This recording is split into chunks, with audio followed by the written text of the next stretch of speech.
28장 10절로 19절까지입니다.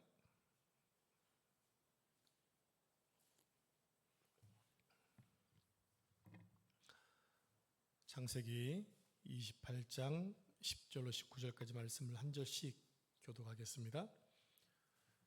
야곱이 브엘사바에서 떠나 하란으로 향하여 가더니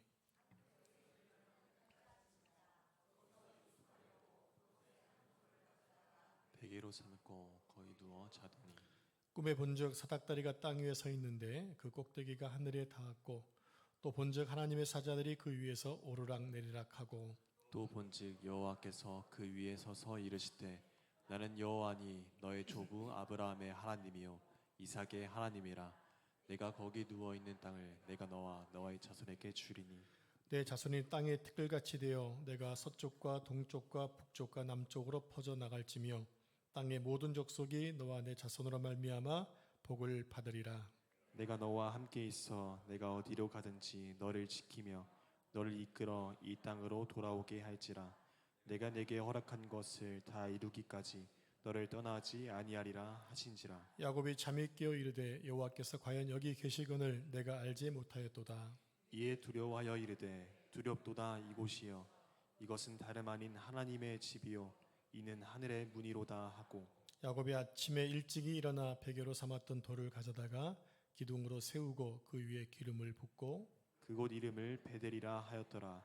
이 성의 옛 이름은 루스더라. 아멘. 이 말씀은 살아계신 하나님의 말씀입니다. 아멘. 오늘 하나님께 예배한 여러분에게 하나님 은혜와 평강이 가득하시기를 축복합니다. 오늘 회복 시리즈 5번째 시간으로 두려움에서 믿음으로라는 제목으로 말씀을 묵상하겠습니다. 우리는 역사상 가장 편리한 시대를 살고 있습니다. 스마트폰 하나로 은행 업무를 보고 또 정보를 검색하고 메일을 보내고 집에서 쇼핑을 하고 물건을 삽니다. 그런데도 이상하게도 사람들의 마음에는 평안이 별로 없습니다. 기술은 발전됐지만 여전히 사람들의 마음에 있는 두려움은 사라지지 않고 있다는 겁니다. 원래 사람은 두려움 속에 살도록 창조되지 않았습니다. 처음 창조된 아담과 하와는 모든 것이 넉넉했고 풍성한 가운데 행복하게 살았습니다. 그들에게는 아무런 염려와 두려움이 없었습니다.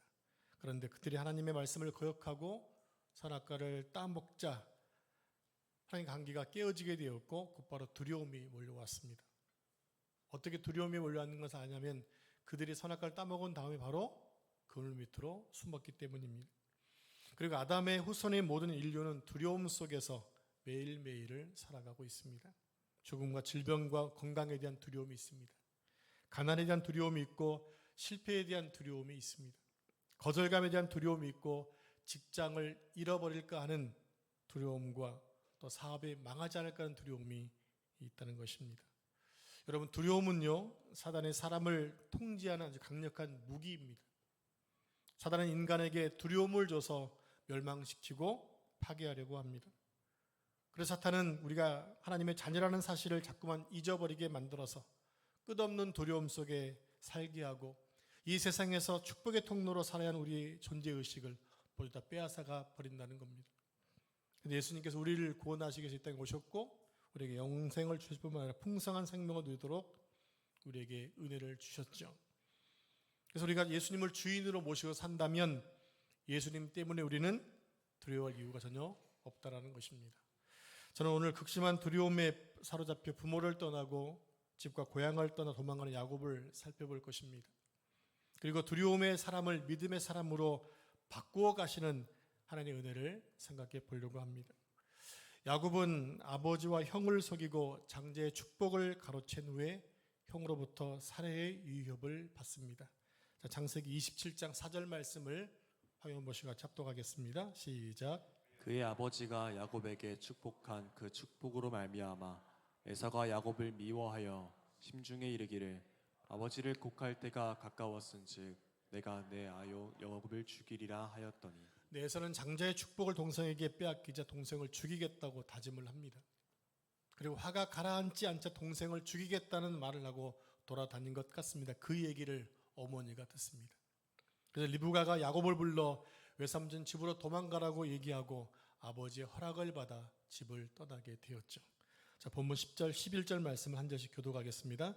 야곱이 브엘세바에서 떠나 하란으로 향하여 가더니 한 곳에 이르러는 해가 진지라 거기서 유숙하려고 그곳에 한 돌을 가져다가 베개로 삼고 거기 누워 자더니 야곱이 살던 브엘세바에서 외삼촌이 사는 하란까지 거리는 약 800에서 900km가 됩니다.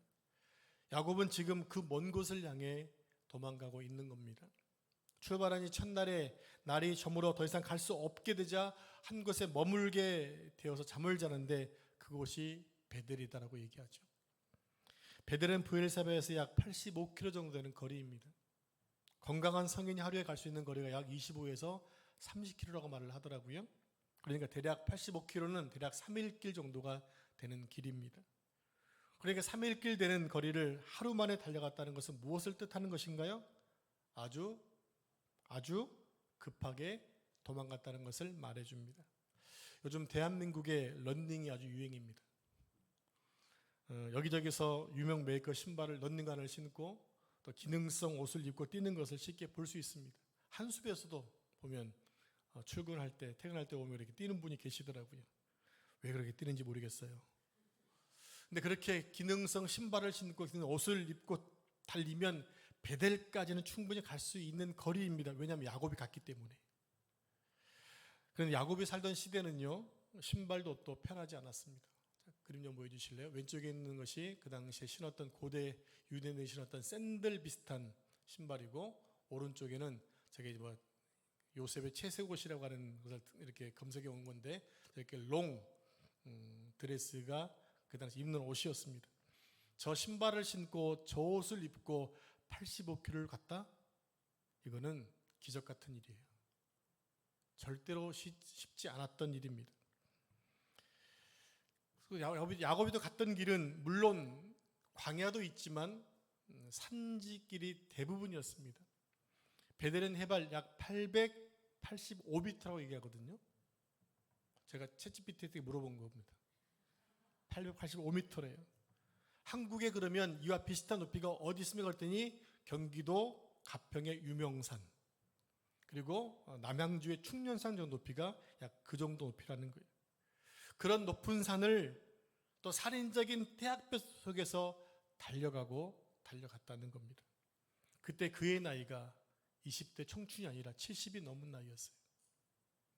그러니 얼마나 힘들고 지쳤을까요? 그런데 왜 그렇게 달려야만 했냐는 겁니다. 형이 쫓아올지 모른다고 하는 공포와 두려움 때문이었습니다. 만약 형이 말을 타고 쫓아온다면 자신은 죽은 목숨입니다. 그래서 형으로부터 더 멀어지기 위해 쉬지 않고 달려갔다는 겁니다. 그런데 그 길은 난생 처음 가는 길이었어요. 그것도 혼자서 가는 길입니다. 그리고 그때는 또 치안도 잘 되어 있지 않던 시대이기 때문에 아주 위험했습니다. 그런 길을 달려가다가 해가 져서 들판에서 잠을 잔 거예요. 높은 산에서 잠을 자야 되니까 맹수와 또 추위에 노출되었을 겁니다. 야곱은 죽음에 대한 두려움과 내일에 대한 두려움을 가득 안고 70이 넘은 나이에 85km를 달려왔으니 얼마나 그의 몸이 피곤했을까요? 아마 거의 죽을 만큼 힘들었을 겁니다. 그래서 그는 너무나 피곤한 나머지 돌베개를 베고 잠을 잤는데 아주 생생한 꿈을 꾸게 됩니다. 자, 본문 12절 13절 말씀 한 절씩 교독하겠습니다. 꿈에 본즉 사닥다리가 땅 위에 서 있는데 그 꼭대기가 하늘에 닿았고 또 본즉 하나님의 사자들이 그 위에서 오르락 내리락 하고 또 본즉 여호와께서 그 위에 서서 이르시되 네, 야곱이 꿈에 본 것은 하늘에 닿은 사닥다리에 천사가 오르락 내리락 하고 있는 것입니다. 그때 하나님께서 사다리 위에서 야곱에게 세 가지를 말씀하세요. 오늘 그 세 가지 말씀은 야곱의 모든 두려움을 몰아내고 믿음으로 세우는 말씀이 되었습니다. 그 세 가지를 한번 살펴보겠습니다. 첫 번째로 하나님은 야곱을 축복의 통로로 삼겠다는 것입니다. 자, 14절 말씀 다시 합독하겠습니다. 시작. 내 자손이 땅의 티끌같이 되어 내가 서쪽과 동쪽과 북쪽과 남쪽으로 퍼져 나갈지며 땅의 모든 족속이 너와 내 자손으로 말미암아 복을 받으리라. 네, 하나님은 야곱에게 땅의 모든 족속이 너를 통해 복을 받게 될 것이라고 말씀하세요. 하나님은 야곱이 형과 아버지를 속이고 도망친 것을 알고 계십니다. 야곱은 지금 어떤 비전을 품고 유학을 가는 게 아니었어요. 그런 도망가는 것입니다. 아버지 형을 속인 것 때문에 무서워서 도망가고 있는 것입니다. 이런 야곱에게 하나님이 나타나셔서 복을 주시겠다라는 거예요. 왜 하나님은 사람들을 속이고 남의 복을 가로챈 야곱을 찾아오셔서 축복의 통로로 쓰시겠다고 말씀하신 걸까요? 의문점이 생기지 않습니까? 야곱은 지금까지 생애를 보면 복받을 짓을 하나도 하지 않았어요. 근데 그에게 나타나서 복을 주겠다고 말씀하시는 걸까요? 그래서 야곱의 행위 때문이 아니라 야곱의 신분 때문이었어요. 야곱은 아브라함의 손자였고 이삭의 아들입니다. 즉 야곱은 약속의 후손이라는 거예요. 약속의 후손, 신분, 그의 신분이 약속의 후손이었기 때문에 하나님께서 그를 버리지 않고 쓰시겠다라는 거죠. 사랑하는 여러분, 우리는 하나님의 자녀들입니다. 당신의 아들을 죽이사 우리를 살려주신 하나님의 자녀입니다. 그래서 하나님 우리를 너무나 사랑하시는 거예요. 사랑하신다고요. 그리고 우리를 축복하시고 또 우리를 통해 세상을 축복하기를 원하십니다. 하나님이 우리의 행위 때문에 축복을 하는 것이 아니라 우리가 하나님의 아들, 딸이기 때문에 그 신분 때문에 우리를 축복하시고 우리를 통해 세상을 축복하기를 원하신다라는 거예요. 여러분, 여기서 우리 한 가지 생각해 볼 것이 있습니다. 하나님이 야곱을 축복의 통로로 쓰시겠다고 하시는데 지금 야곱에게 있는 것이 무엇입니까? 야곱에게 있는 건 무엇이죠? 야곱이 축복의 통로가 되려면 그래도 하나님께서 야곱에게 뭔가 하나쯤은 있어야 되지 않겠습니까? 축복의 통로가 되고 남을 축복하려면 무엇인가 가지고 있는 것이 있어야 될 거 아니에요. 예를 들면 돈이 많다거나 어떤 특별한 능력이 있다거나 힘이 있어야 축복의 통로가 되지 않겠냐는 말입니다. 그런데 지금 야곱은 아무것도 없습니다. 있는 것이라고는 기름병 하나밖에 없어요. 그런 야곱에게 하나님이 갑자기 금괴를 준 것도 아닙니다. 그에게 어떤 특별한 능력을 주시는 것도 아니었습니다. 그런데도 하나님이 하신 말씀대로 그대로 성취돼 나중에 20년 후에 거부가 되어서 그 땅으로 돌아오고 있습니다. 사랑하는 여러분, 내가 가지고 있는 능력, 내 실력, 내 돈 이런 게 중요한 게 아니라 내가 하나님의 자녀이기 때문에 하나님의 나를 축복의 통로로 쓰신다는 사실을 기억하시기를 바랍니다. 이것을 아는 게 두려움을 이기는 방법입니다. 두 번째 말씀입니다. 야곱에게 함께 하시겠다고 말씀하셨어요. 자, 본문 15절 말씀을 같이 합독하겠습니다. 시작. 내가 너와 함께 있어 내가 어디로 가든지 너를 지키며 너를 이끌어 이 땅으로 돌아오게 할지라. 내가 내게 허락한 것을 다 이루기까지 너를 떠나지 아니하리라 하신지라. 지금 야곱은 온통 두려움뿐입니다. 형이 두렵고 한 번도 가보지 않은 머나먼 길을 혼자 가는 것도 두렵습니다. 근데 하나님께서 그에게 내가 너와 함께 하겠다라고 말씀하시는 거예요. 삼촌집까지는 아직도 갈 길이 까마득한데 하나님이 함께 하시겠다니 얼마나 다행인지 모릅니다. 여러분, 오늘 사회학자들은요, 현대인들에게 외로움이 가장 큰 문제라고 지적을 하고 있습니다. 외로움이 가장 큰 문제다. 고독이 문제다라고 말합니다. 그래서 SNS 친구는 수백 명인데 정작 진짜 대화할 사람은 없어요. 그래서 혼자 밥을 먹고 혼자 울고 혼자 고민합니다. 그러나 성도는 혼자가 아닙니다. 전능하신 하나님이 언제나 우리와 함께 계시기 때문입니다. 하나님은 병실에도 계시고 수술실에도 계십니다. 여러분 직장에도 계시고 여러분이 왔다 갔다 하는 차 안에도 주님은 계십니다. 가정에도 계시고 아픈 자녀를 위해 가슴 아파하며 눈물 흘리는 부모에게도 하나님 함께 계십니다. 지금 야곱이 통과한 곳은 광야이고 그가 지금 잠을 자고 있는 것은 높은 산입니다. 사랑하는 여러분, 성경에서 하나님이 쓰시는 사람들 공통점이 있어요. 주로 다 광야를 통과한 사람들이라는 겁니다. 여러분, 광야가 어떤 곳입니까? 광야는 모든 곳이 불편한 곳입니다. 사람이 살만한 곳이 아니기 때문에 모든 것이 다 불편해요. 그래서 광야는 외롭고 힘든 곳입니다. 그래서 세상 사람들은 광야를 만나면 낙심하고 실망하지만 우리 성도들이 걷는 광야는 바로 하나님을 만나는 장소예요. 광야에는 하나님의 음성이 들리는 곳이거든요. 그래서 광야에서 갔다 온 무엇인가 들리는 음성이 있었기 때문에 그 사람의 주목했던 것이 성경의 기록이기도 합니다. 여러분, 혹시나 지금 여러분 중에 광야에 계신 분이 계시나요?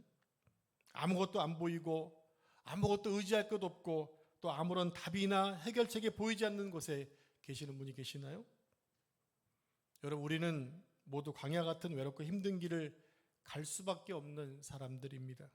그러나 중요한 것은 하나님 그 광야에서도 우리와 함께 하신다는 사실을 기억하는 게 중요합니다. 그것을 잊어버리면 힘들지만 기억하면 기대할 수가 있는 거예요. 그 함께 하신다는 사실을 잊어버릴 때 우리는 두려움에 갇히게 되거든요.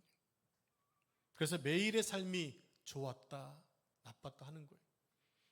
믿음이 생기면 괜찮은데 믿음이 갑자기 없어지고 하나님의 함께 하시면 잊어버리면 다시 쑥 들어가는 거예요. 마치 시소와 같아요. 여러분, 시소를 타보신 적 있으신가요? 네. 무거운 사람이 이익입니까? 가벼운 사람이 이익입니까? 무거운 쪽이 내려가면 가벼운 쪽은 올라갑니다. 그래서 무거운 사람이 발로 탁 튕겨주면, 많이 해보셨죠? 마찬가지로 두려움이 커지면 믿음이 작아진다는 거예요. 반대로 믿음이 커지면 두려움이 작아집니다. 만약 지금 여러분에게 두려움이 크다는 것은 그만큼 믿음이 작아졌다는 거예요. 이 시간 간절히 바라기는 여러분이 어디를 가든지 또 무엇을 하든지 임마누엘 하나님께 함께 하심을 절대로 잊지 마시기를 축복합니다. 자, 세 번째, 하나님은 야곱을 보호하시겠다고 말씀하셨어요. 자, 15절에 보면 내가 어디로 가든지 너를 지키며 너를 이끌어 이 땅으로 돌아오게 하시겠다. 야곱이 돌아왔습니까? 못 돌아왔습니까? 돌아왔습니다. 거부가 되어 돌아왔습니다. 야곱은 형이 두려워서 지금 85km를 도망쳐 왔습니다. 그런데 여전히 두려움은 사라지지 않았습니다. 그런데 하나님의 말씀이 내가 어디로 가든지 너를 지키며 보호하시겠다는 것입니다. 그래서 야곱은 하나님의 말씀에 자신을 꽁꽁 묶고 있던 모든 두려움을 이길 수가 있었던 거예요. 드디어 그에게 믿음이 싹트기 시작을 합니다. 그래서 잠에서 깨어나자마자 이렇게 고백을 합니다. 우리 함께 본문 16절 말씀을 같이 합독하겠습니다. 시작. 야곱이 잠이 깨어 이르되 여호와께서 과연 여기 계시거늘 내가 알지 못하였도다. 여러분, 하나님은 야곱이 있는 자리에 새로 오신 것이 아니라 원래부터 그곳에 계셨어요. 하나님은 안 계신 곳이 없으시잖아요. 그때까지 야곱은 하나님은 아버지 집에만 계신 줄 알았어요. 그 아버지 집에 할아버지 아브라함도 살고 있었고 아버지도 살고 있었던 하나님이 역사하시는 것들을 봤기 때문에 하나님은 아버지 집에 있구나라고 생각을 했어요. 근데 어디에도 계셨어요? 베델에도 계시는 거예요. 그러니까 하나님이 베델에 안 계신 것이 아니라 그곳에 계신 하나님을 보지 못했던 거예요. 그러니까 두려움은 하나님의 임재를 가리지만 믿음은 하나님의 임재를 바라보게 하는 것이라는 것입니다. 하나님 말씀에 반응하자 야곱에게 믿음이 생겨나기 시작을 합니다. 그렇다면 여러분, 믿음은 어떤 것일까요? 자, 두려움을 뭐로 이기자? 믿음으로 이기자 인데가 믿음이 무엇인가요? 믿음은 단순히 하나님이 계시고 하나님이 계시다고 생각하는 것이나 또 긍정적인 마음을 갖는 것이 아닙니다. 믿음은 하나님의 임재를 깨닫고 하나님의 말씀과 약속을 신뢰하고 그 신뢰를 믿고 순종하는 데 있어요. 그러니까 잠에서 깨어난 야곱이 고백했던 여호와께서 과연 여기 계시거늘 이라는 말은 야곱의 인생을 송두리째 뒤바꿔 놓는 믿음의 고백이 되었다는 겁니다. 그래서 야곱은 극한 두려움을 떨쳐버리고 하나님의 약속을 가진 자가 된 것입니다. 여기서 잠깐 우리는 믿음을 간단하게 한번 네 가지로 정리해 보겠습니다. 첫 번째로 믿음은 하나님의 약속을 신뢰하는 것입니다. 히브리서 11장 1절 보면 믿음을 이렇게 정의하죠. 믿음은 바라는 것들의 실상이요 보이지 않는 것들의 증거다. 여기서 말하는 실상이 무엇이냐? 아직 눈에 보이지 않지만 하나님께서 반드시 이루실 것을 확신하는 태도가 바로 실상입니다. 두 번째로 믿음은 하나님을 의지하는 거예요. 잠언 3장 5절 6절 보면 너는 마음을 다하여 여호와를 신뢰하고 내 명철을 의지하지 말라고 말씀하십니다. 믿음은 내 경험보다 하나님을 신뢰하고 하나님 말씀을 믿는 데 있습니다. 세 번째로 믿음은 순종으로 나타납니다. 성경이 말하는 믿음은 행함에 따르는 믿음이에요. 야고보는 그러죠. 내 믿음을 내게 좀 보여줘 봐라. 그럼 믿겠다. 그래서 행함이 없는 믿음은 죽은 믿음 이렇게 말하잖아요. 그래서 성경에 말하는 믿음은 행함을 따르는 믿음을 말하기 때문에 아브라함은 하나님 말씀만 믿고 고향 땅을 떠났던 거예요. 노아는 비가 오지 않는 120년 동안 방주를 지을 수 있었던 거예요. 무엇 때문에? 믿음 때문에. 참된 믿음은 반드시 순종이라는 열매를 맺게 되어 있습니다. 네 번째로 믿음은 두려움을 이기게 합니다. 오늘 본문에서 야곱은 형의 두려움을 피해 베델에 도착을 합니다. 그리고 하나님께서 내가 너와 함께 있어 내가 어디로 가든지 너를 지킨다고 약속해 주셨죠. 그리고 상황은 즉시 바뀌지 않았지만 야곱은 하나님의 임재와 약속을 믿는 법을 배우기 시작했다는 것입니다. 드디어 믿음의 걸음마를 뛰기 시작하는 거예요.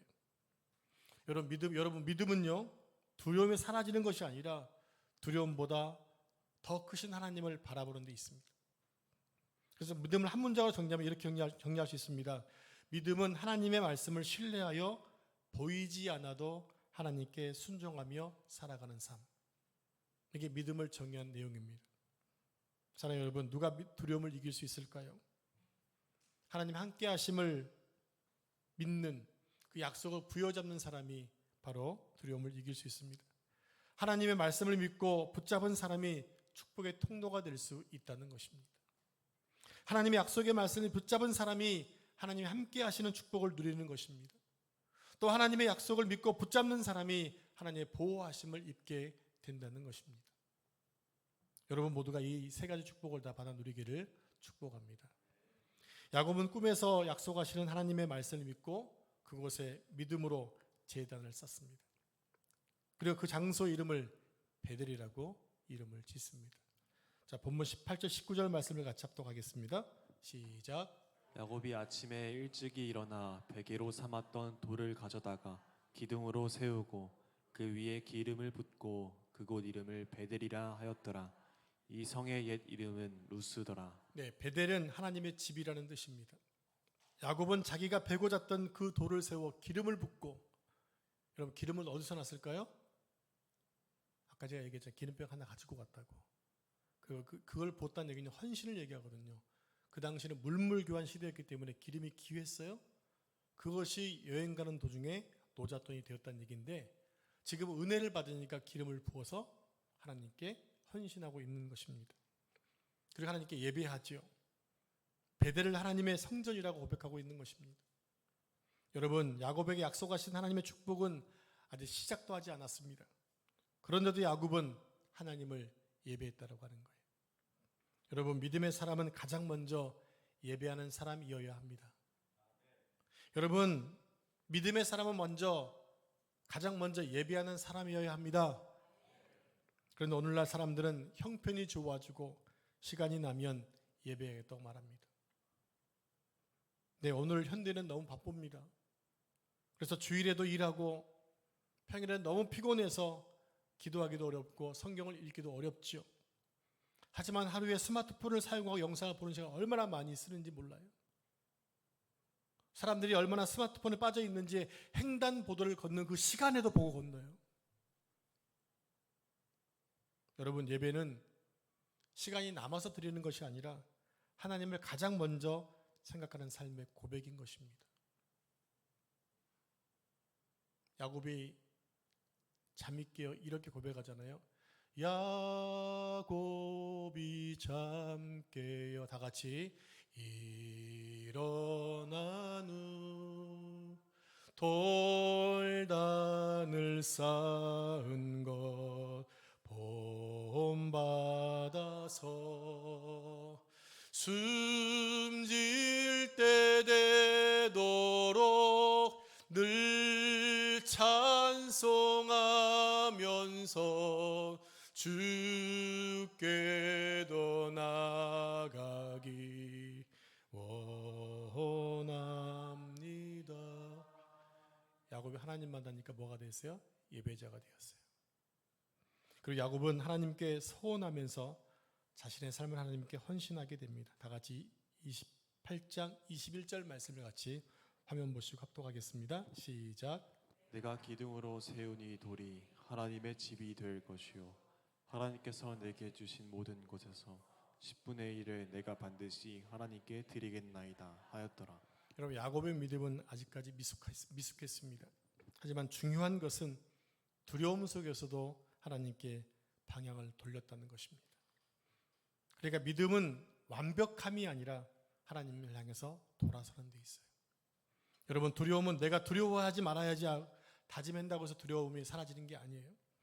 내가 마음을 긍정적으로 바꿔야지 한다고 해서 두려움이 사라지는 게 아니더라는 얘기예요. 여러분, 만약 긍정의 마음을 가져서 모든 것이 해결된다면 세상에 그 누구가 두려움 때문에 고민하겠습니까?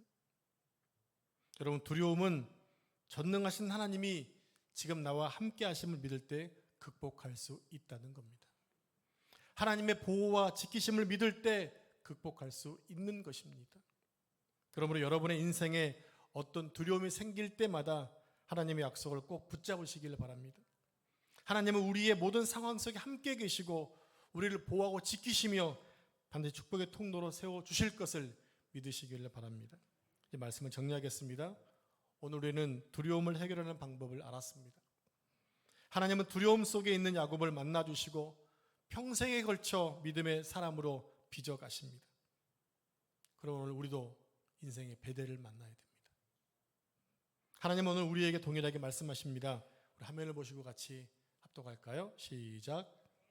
너와 함께 있어 내가 어디로 가든지 너를 지키며 너를 이끌어 이 땅으로 돌아오게 할지 내가 내게 허락한 것을 다 이루기까지 너를 떠나지 아니하리라. 아멘. 이 약속을 붙드는 사람은 두려움에 질질 끌려가는 것이 아니라 믿음으로 걸어가는 사람이 될 것입니다. 여러분, 믿음과 두려움은 사실 좀 비슷합니다. 어떤 점이냐면 두려움도 보이지 않는 걸 보는 것이고 믿음도 보이지 않는 것을 보는 것입니다. 그리고 두려움도 들리지 않는 걸 듣는 것이고 믿음도 들리지 않는 것을 듣는 것입니다. 그러나 하나님은 하나님을 믿는 자에게 반드시 역사하신다는 사실입니다. 여러분, 지금 만약 어떤 두려운 일에 봉착이 있다고 한다면 그것은 아주 좋은 기회가 될 수 있습니다. 왜 그럴까요? 하나님의 역사와 하나님 함께 계심과 보호하심을 경험할 수 있는 시간이 되기 때문입니다. 그런 모든 두려움 앞에서도 하나님의 말씀을 믿음으로 선택하시기를 바랍니다. 그래서 두려움으로 최악을 생각하지 말고 믿음으로 최고치를 생각하시기를 바랍니다. 인생은 둘 중에 하나입니다. 두려워하며 살 것인지 아니면 하나님을 바라보고 기대하고 살 것인지, 또 나 혼자 힘으로 살 것인지 아니면 하나님과 함께 살 것인지를 우리는 늘 선택하며 살게 될 것입니다. 여러분, 어찌하시렵니까? 여러분들이 하나님의 함께 하심을 믿으신다면 우리는 우리 능력 이상의 삶을 살게 될 것입니다. 한계를 뛰어넘는 삶을 살게 될 것입니다. 탁월한 삶을 살게 될 것입니다. 그리고 이렇게 고백할 것입니다. 하나님이 하셨습니다. 하나님이 평강히 여러분 삶을 주도해 가시기를 축복합니다. 이제 마지막으로 두려움을 이길 수 있는 하나님 말씀 두 구절을 살펴보고 말씀을 마치겠습니다. 먼저 이사야 41장 10절 말씀 같이 합독합니다. 시작. 두려워하지 말라 내가 너와 함께 함이라. 놀라지 말라 나는 너의 하나님이 됨이라. 내가 너를 굳세게 하리라. 참으로 너를 도와주리라. 참으로 나의 의로운 오른손으로 너를 붙들리라. 다음으로 이사야 43장 1절부터 3절까지입니다. 같이 합독하겠습니다. 이제 큰 목소리로 시작. 야곱아 너를 창조하신 여호와께서 지금 말씀하시느니라. 이스라엘아 너를 지으신 이가 말씀하시느니라. 너는 두려워하지 말라. 내가 너를 구속하였고 내가 너를 지명하여 불렀나니 너는 내 것이라. 내가 물 가운데로 지날 때 내가 너와 함께 할 것이라. 강을 건널 때에 물이 너를 침몰하지 못할 것이며 네가 불 가운데로 지날 때 타지도 아니할 것이요 불꽃이 너를 사르지도 못하리니 대저 나는 여호와 내 하나님이요 이스라엘의 거룩한 이요 내 구원자임이라. 아멘. 이 말씀이 여러분 삶 가운데 가슴에 심어놓은 그 말씀이 되어서 모든 두려움을 떨쳐버리고 평강원에 가는 여러분 삶 될 수 있기를 축복합니다. 기도하겠습니다. 사랑하는 하나님 아버지, 감사합니다. 야곱이 베델에서 하나님을 만나 두려움에서 믿음의 사람으로 변화되는 것처럼 우리도 인생의 베델에서 주님을 만나게 해 주옵소서. 눈앞의 모든 문제보다 함께 하시는 하나님을 더 크게 바라보게 하시고 내가 너를 축복의 통로가 되게 하고 내가 너와 함께하고 너를 보호하겠다는 약속의 말씀을 믿음으로 붙들게 해 주시옵소서. 그래서 모든 두려움 속에서도 예배하게 하시고 하나님의 말씀을 믿음으로 순종하며 살아가는 주의 백성들 모두 되게 해 주옵소서. 이 모든 말씀을 우리의 믿음의 주가 되시는 예수님의 이름으로 기도합니다. 아멘. 다 자리에 일어나셔서 아무것도 두려워하지 말아 찬양하신 다음에 인생의 모든 두려움을 믿음으로 이기게 해달라고 결단의 기도를 드리겠습니다.